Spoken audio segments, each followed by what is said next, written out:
Now I have to start this video by saying I was never really a Swiftie. I learned about the existence of Taylor Swift when she got interrupted by Kanye. Y'all remember I'm gonna let you finish? That's when I learned of her existence. And then I went back to completely forgetting about her until the Eras tour. The big thing that got my attention last year was the letter that she had put out on her Instagram saying that she was going to vote for Kamala, and why. I thought that was really big of her and brave of her, especially because the Eras tour was going on. She was getting all of this publicity, and she used that to try to steer history in the right direction. I didn't really start following her music or anything. I didn't like or dislike her music, but I started following her, the person. During the Eras tour, she became a billionaire. And with her stance on Kamala Harris and the fact that there were reports that were coming out about her giving her staff huge bonuses and things like that, I was like, nice, we have a billionaire on our side. It's really good to see a billionaire actually doing good for the people. Apparently, I was a little naive in that thought. Because she has just dropped her album, Life of a Showgirl, and it's getting mixed reviews, but a lot of the people who are breaking down this album are pretty upset about it.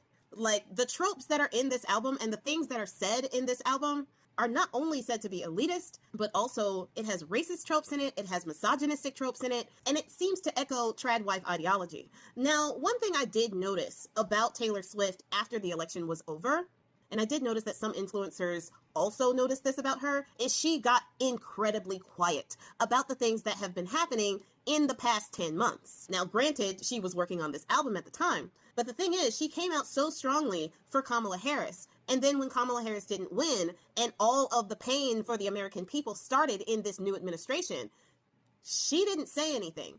Couple that with her fiance, Travis Kelce, having photo shoots and exchanges with Bone Spurs himself, people started to question what side she was on. And the silence on the injustices going on right here in this country by someone who has so much influence is deafening. So when she came out with this Life of a Showgirl and everybody started listening to it and listening to the lyrics within the words, and I did get some breakdowns from other influencers who are really big Swiftie fans who broke down the album and the lyrics of each song, and there's some pretty problematic stuff in there. So I will be posting those videos at the end of my YT and Substack videos. So if you don't follow me over there and you want to see how they broke down the album and how problematic some of those lyrics were, then follow me over there and they will be tacked on at the end of this video. But some of the things that those creators broke down and some of the things that I started seeing on social media stemmed in ideology that is fueled by masculinity, racism, and that trad wife sentiment. Like her use of the crystal onyx, which is a black crystal, to signify Travis Kelce's ex-girlfriend, who is black. And then talking about replacing that with opalite, which is a white crystal, which basically signifies herself. Now, even though the crystal onyx is associated with protection, safety, and a sense of being grounded, and opalite is a man-made crystal that doesn't necessarily have any properties at all, she used just the tones of those crystals to signify that onyx was a bad thing and opalite was the upgrade. Which can be problematic when you're talking about racist tropes as if darkness is always bad and light means purity and is always good. In that way of speaking as if she rescued him from that darkness, it kind of develops a little bit of a white savior complex as well. So you're dealing with that trope too, that is just kind of put in there. And we can't say that she didn't know what she was doing when she did that. A couple of other problematic things in this album is that she referred to a Mexican woman as a chihuahua, not cool. And she also used Charli XCX's addiction against her. Even though Charli XCX is in recovery, she kind of called out her addiction in this album and didn't give her any grace for the recovery that she is in, which is kind of problematic as well and very mean girlish. And it has people bringing up what she had done to Katy Perry back in the day, things I didn't know about when Katy Perry was dating John Mayer. And apparently Taylor Swift did not like that. So Taylor Swift worked to sabotage, or at least that is the rumor, Katy Perry's career, saying that she wouldn't work with labels who worked with Katy Perry, and she wouldn't go to parties that Katy Perry was invited to. Things like that, which really goes with the whole mean girl thing. But I personally think one of the most dangerous messages of this album is the misogynistic trad wife type of ideology that she is putting in here to a fan base that is around 13 and impressionable. She gives the idea that women are defined by the men in their lives, which goes with this really harmful rhetoric of the right now, which wants to define a woman, even a woman's health care, based on the needs of men. So you are not a woman unless you are married and having kids. Whoever your man is what defines you. And you are not defined unless you actually have a man. And if you don't have a man, you are somehow lost. This is a very, very dangerous message for impressionable 13-year-olds, because it is important for women to be able to define their own identities based off of their own personal individual being. A woman is not in any way, form, or fashion connected to a male in order to find purpose. And this is a message that is being sent, according to her own fans. This is a message that is being sent to little girls.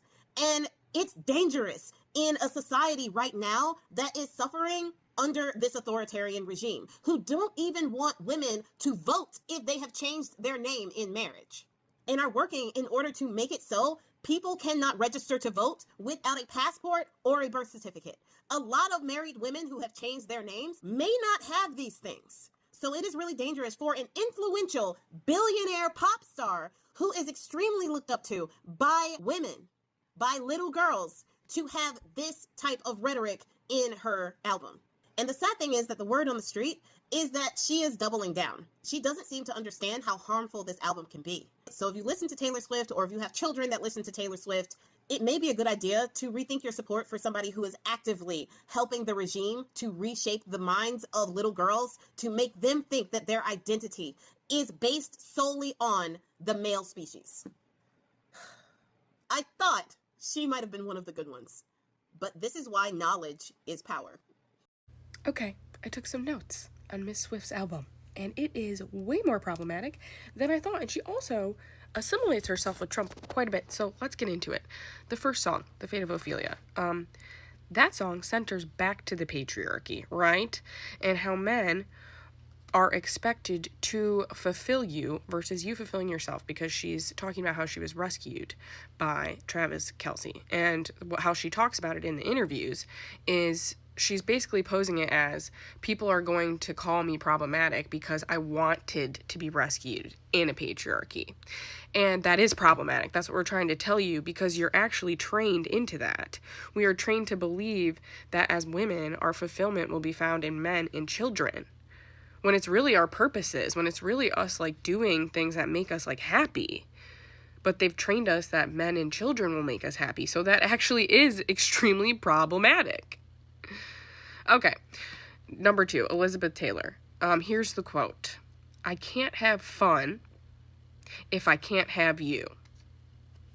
Okay, so you are discontent within yourself. You're saying, I can't have fun unless I can have this thing. So you need the thing to fulfill you. So you're seeking external validation. So you're telling us that you have a void within yourself that you are trying to fill. Okay, that means you're not healed, sweetie. Okay, that's what that means.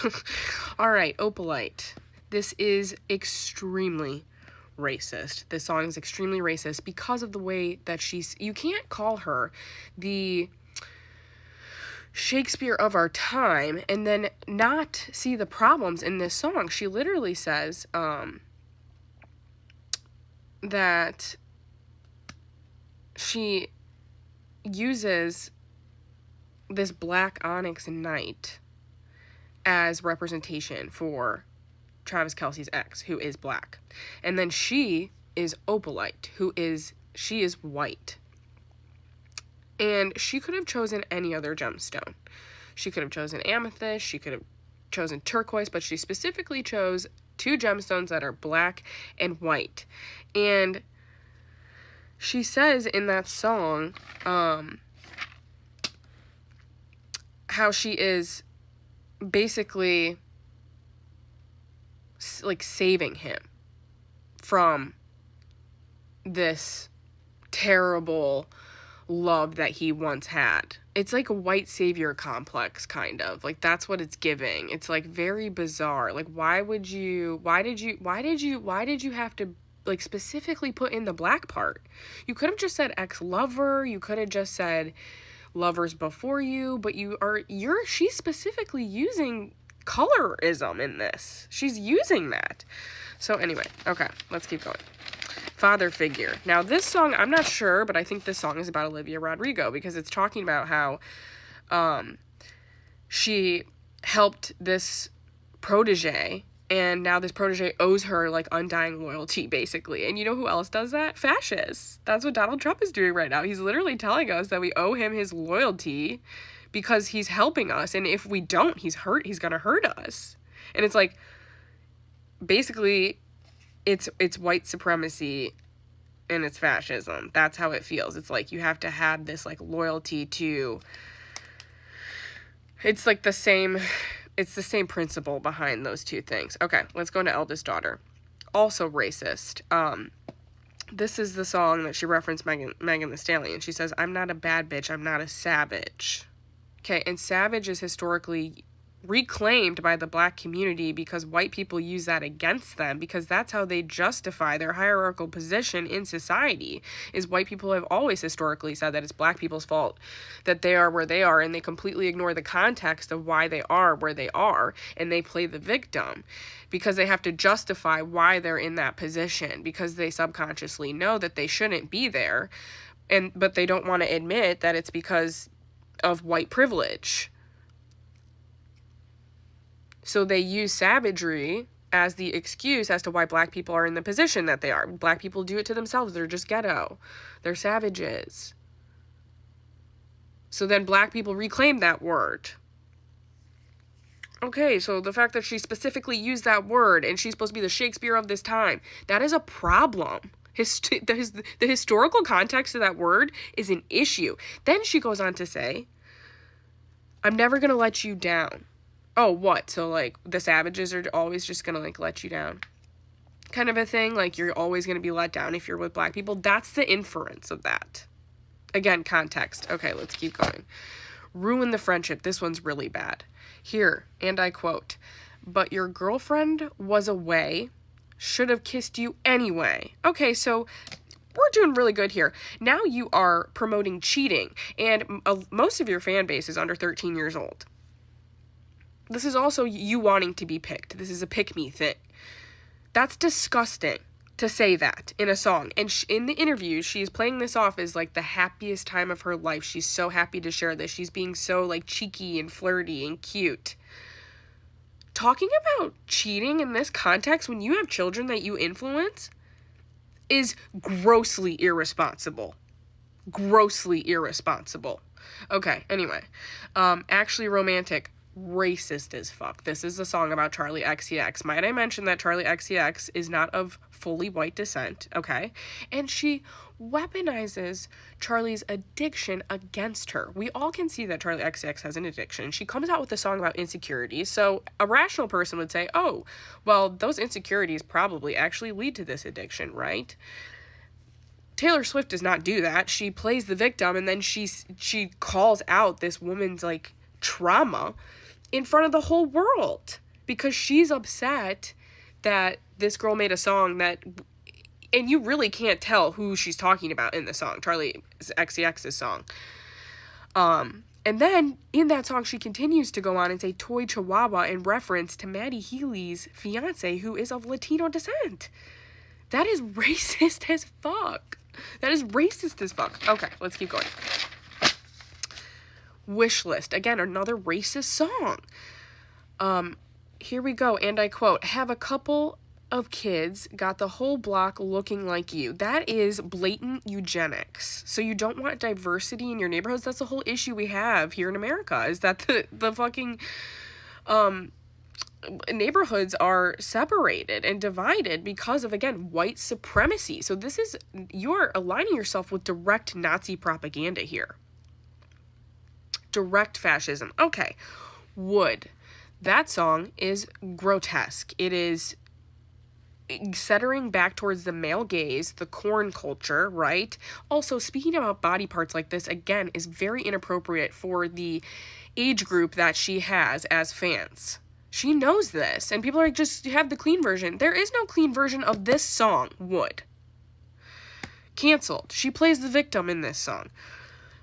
She talks about how all her and her friends always get canceled by their fans, basically. She calls her fans. This is what she references her fans. Beware the wrath of the masked crusader. So she's saying that her fans have this wrath and that they're just going to cancel you. Canceling equals accountability, right? And so I just can't believe she does this. But she's also basically doing the same thing that Donald Trump did. Donald Trump called all his fans stupid, and she's calling her fans these like psychopaths who won't leave her and her friends alone when her fans are literally trying to help her and stand up for her in that situation with Blake Lively. So it's just weird that and then she's like saying that she like likes, and she's calling these people still her friends in the song. Okay, anyway, the last one, The Life of a Showgirl. She plays the victim in this song, and I quote, "They gave her the keys to the city, then they say she didn't do it legitly. Yes, because you also, just like Donald Trump again, he got a small loan of $1 billion. Your father gave you a small loan of whatever it was to insert yourself into these studios, and your career was bought out by your father as well. So it's crazy. You do have a lot of actual similarities to Donald Trump, and I didn't realize that until I started doing this analysis. But they're basically the same fucking person, except for Taylor Swift pretends she isn't. And so actually Donald Trump is more authentic than Taylor Swift, because at least he doesn't pretend to hate people. Taylor Swift just pretends to do it and puts a nice cute little smile on her face. That's why I'm saying white women are the most dangerous people in the patriarchy. I know I'm a couple days late, but it is time that I weigh in into this Life of the Showgirl discourse. I'm ready. So I think that Taylor Swift's latest album, Life of a Showgirl, is a case study in a in narcissism and a total collapse of empathy. I'm going to break this down into 3 central themes, okay? I took some time to look at this record, and I actually am pissed that I had to spend as much time as I did with it. But anyway, first, male dependency, absence of self-identity, and narcissistic mirroring. 2, perpetual victimhood, pathological self-involvement resulting in a total lack of empathy. And 3, rationalization, awareness, and indulgence in casual cruelty, which all builds into what I would describe as the moral nadir of her career, this nasty ass actually romantic song. So let's fucking go. Let's start off with the narcissistic mirroring and the loss of self-identity, and having your identity totally based on the men that she dates, okay? So first of all, she opens this up with Fate of Ophelia, and we might as well start right there. She's talking about the whole theme of the whole song is how she's being saved from drowning, from breaking up with a man by another man, and there is no sort of personal agency. And also she, by the way, is flattening the Ophelia character massively and missing kind of the point of the whole play, which betrays a level of illiteracy that becomes even more apparent on Actually Romantic, but we will get there. But I think something that people need to understand is that her identity shifts based on the men that she dates. Joe Alwyn is I don't know these fucking people, obviously, but he strikes me as a very like intellectual, deep, emotionally complex man. And as a result, while he was her muse, her lyrics were some of the most emotionally complex, deep-rooted, reflective of her entire career. I mean, it's during her time with Joe Alwyn that we got Peace, we got it was the dissolution of their relationship that produced You're On Your Own, Kid. It was, we're talking like Hoax, we're talking Evermore, some of her absolute career heights. But now that she's with this brain damaged CTE victim, and I agree with the whole point that everybody's making, saying that she's got sexually transmitted CTE. But the point is, the reason why this is happening is because this girl don't know who the fuck she is. She has no idea who she is, and she only has her identity based on the men that she is dating, okay? I also want to comment on the song Opalite, because I happen to be a crystal girly, okay? I'm wearing crystals to prove it, okay? It is very funny to me that she's talking about a room trading onyx nights for opalite. You know, onyx, what does onyx represent? Protection, grounding, safety. And what does opalite represent? I don't know, nothing. Because it's fake.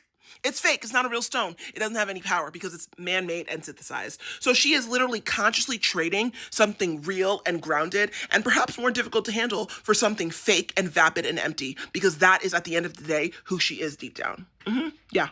I found the song Eldest Daughter to be profoundly disappointing because the promise of that song is something like deep and poetic. I thought we were going to get another You're On Your Own, Kid, but instead we got this like cringe, millennial slang laden, like trash ass, low key microaggressive, nonsensical, self indulgent babble about how she's never gonna break that now. It's ridiculous. It's ridiculous and it's pathetic.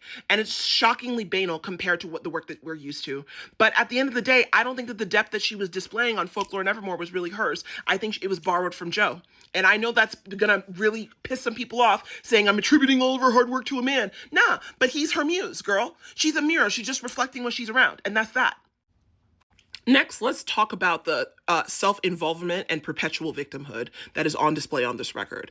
Let's start off with the casual materialism, okay? We are living in an incredibly fraught time. People don't know where they're going to get their next paycheck from. People are wondering about food, wondering about their needs. There's incredible like political violence going on, instability going on everywhere. But yet in this moment, Taylor Swift is choosing to flex her wealth and lean into what I would describe as like trad wife values, talking about, oh, I want to have a whole block looking like you, and like talking about like trade Cartier for trust, just kidding. Like really, it's like, it's so like disconnected from this social moment, and it just shows how little this woman is able to look past herself.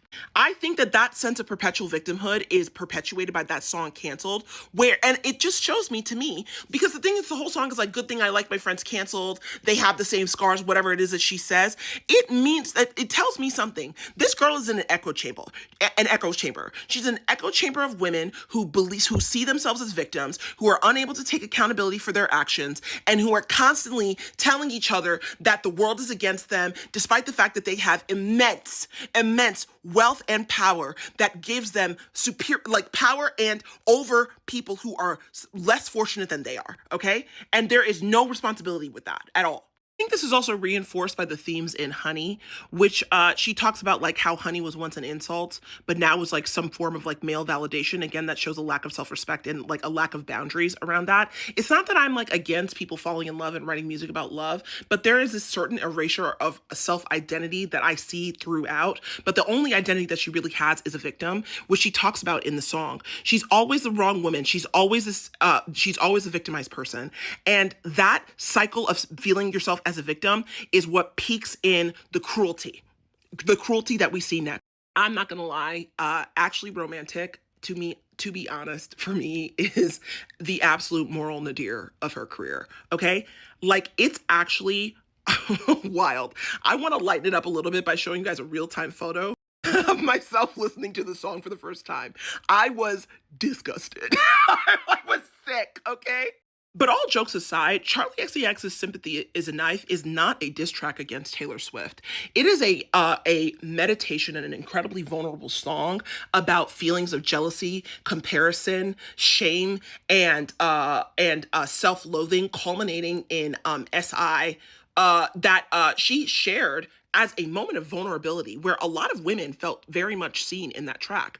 But because this woman is totally unable to decenter herself in a narrative, she saw what the message of Sympathy is a Knife is as an insult, which is really, really, really indicative of how little empathy she has as a human being. She's totally unable to see past her own victimization, like this idea of her being a victim, and is casting herself as the bullied victim of a quote unquote cool girl, even though Taylor Swift is literally the most powerful pop star on the planet. And Charlie just got into a place in her life where she was getting the recognition that she has long deserved. She totally ignores the power imbalance and acts completely irresponsibly. And it is actually one of the worst things, by far, that I've noticed. And it really confirms some of the worst feelings and thoughts I've had about Taylor Swift, because as someone who's been like somewhat what I would describe as a casual fan of hers for the past maybe 20 years or so, okay? And that leads me into my next major point, which is this indulgence and cruelty and the once preyed upon becoming the predator. I found that song, Father Figure, to be incredibly sinister. I'm honest, because it reminds me a lot of Last Great American Dynasty. In case people are wondering, like, is this the same girl who wrote Folklore? It definitely is. It definitely is, because she uses the same storytelling motif that she did in Last Great American Dynasty, where first she's talking about being preyed upon by Scott Borchetta as a young girl and being being used and exploited by the industry. But then after it, she talks about how she, defeats him and he's sleeping with the fishes. And there's a certain like, joy in this in totally in his total destruction. But then it moves into what I really perceive to be maybe her trying to sun Olivia Rodrigo, or a veiled threat against Sabrina Carpenter. Like, if you ever dare go against me, you're gonna end up sleeping with the fishes like that guy did. That's what I saw it as. I mean, seriously. So the abused has now become the abuser, and the cycle of trauma continues. And I want to say, I really think that Sabrina should be careful with her, honestly, because at the end of the day, on that nasty ass flop song Wood, she is attempting to reheat Sabrina's nachos and steal her like witty tongue-in-cheek eroticism. And she's doing it completely unsuccessfully. And I just want to tell you, historically, women who have something that Taylor Swift wants but cannot have usually do not fare well with her. I'm just going to be honest with you. I would say, for instance, Katy Perry, she was very jealous of her career and also very jealous of her relationship with John Mayer. Olivia Rodrigo, I think she's jealous of the fact that she's like the only person who really does have the talent to really compete with her. And I think Sabrina Carpenter should watch out. But the thing is, I think that Sabrina's pretty smart, you know? But to me, this also circles back to the point of why she took the hit at Charlie XCX. I really think that the hit that she took at Charlie XCX is rooted in deep jealousy of the fact that Maddie Healy chose one of Charlie's best friends, Gabriette, who is the same kind of brand of cool girl, edgy girl, over Taylor Swift herself. And I think that she has an extreme level of bitterness. And I think that the nastiness and venom that she directed at Charlie in that song is actually displaced rage at Gabriette, because Maddie chose her, and this girl is incredibly male-centered. So I really think that that's what this was all about. And it's gross. It's gross, truly. I feel like this album showed me that she is the worst version of herself that I could ever have thought that she was. And it's really, really, really sad to see.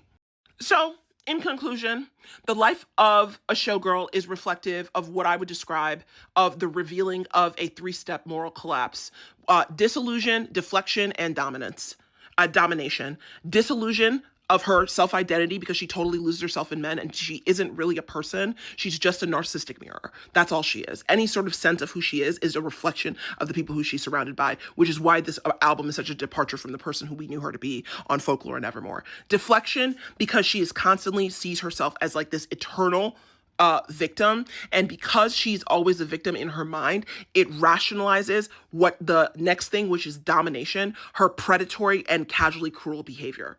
It's like she hasn't evolved. In fact, she's actually calcified into something much worse and much, much more sinister. And I actually think that that's why so many people are talking about this album, because it is one of the greatest mass slips I have ever seen in public in a very long time. Very, very much a mass slip. And to be honest, I think that this is the beginning of the end. I'm just going to be honest. You know, I made that cancellation series and she did that redemption thing. But sometimes, like, girl, a tiger never changes its stripes, girl. A tiger never changes its stripes. This is the same girl who got canceled back in 2016. I can see why the algorithm is pushing that story that I was telling y'all once again, even though I made that video like 2 weeks ago. But anyway, she's made a decision to choose to be the absolute worst version of herself, and she was proud enough of that and unashamed enough of that to put that on the album. That's who she wants us to know her to be, and I think that we should believe her. If someone shows you who they are, believe them. And that's what I gotta say about this foul ass nasty album. Bye bye.